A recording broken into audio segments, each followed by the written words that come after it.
Hi everyone. Today we are going to continue the topic of process.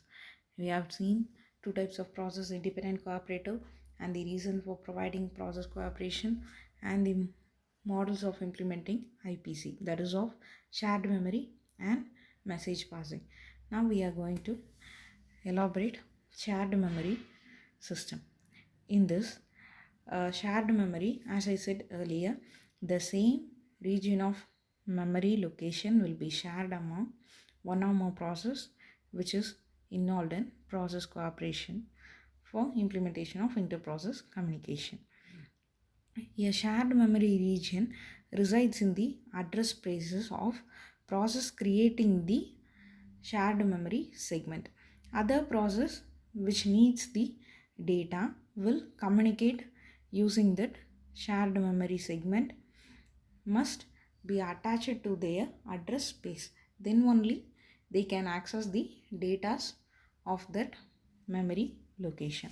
This is the concept of implementation of shared memory.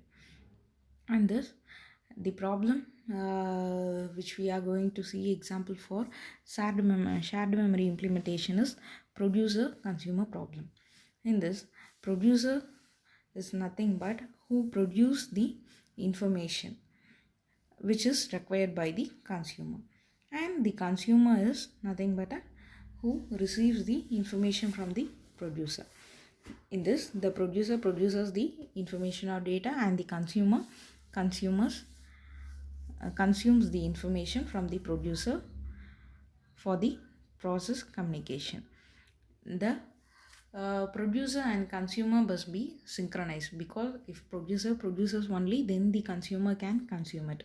So this requires an synchronization of process, that the producer and consumer are in process cooperation.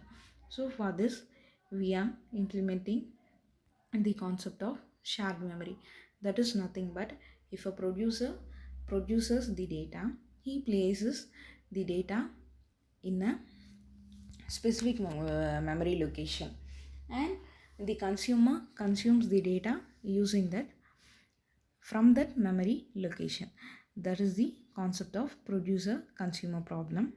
In this, there is a coding for implementation of producer and consumer problem.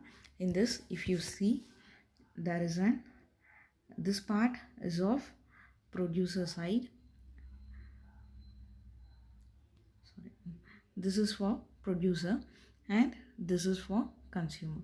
In this, whatever the items produced will be placed in the location. Here item next produced, because next produced will be placed on the buffer, right? And while there is a space for it, it checks for the buffer size. If it is provided, then it initiates buffer in and it places the produced data into the buffer. After that, the next data should be present on the next consecutive space. So the size is getting incremented n plus 1. This is the process of program coding for implementation of producer.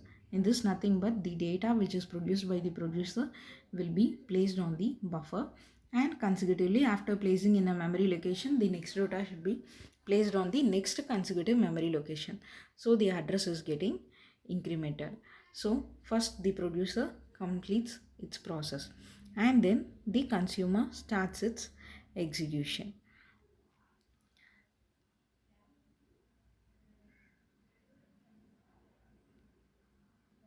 In this is the program coding for consumer. That is nothing but the consumer must consume the product which is produced. This is next consumed, while in equal to out. That is nothing but if the producer produces the data, then only the consumer can read that data. So the condition is checked.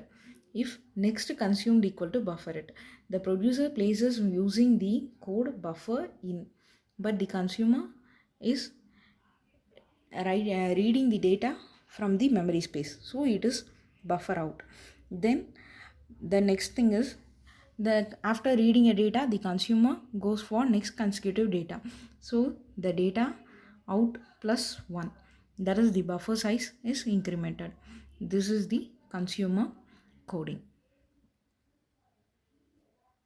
As said, the producer produces the data into a memory location and consumer consume the data by accessing that memory location.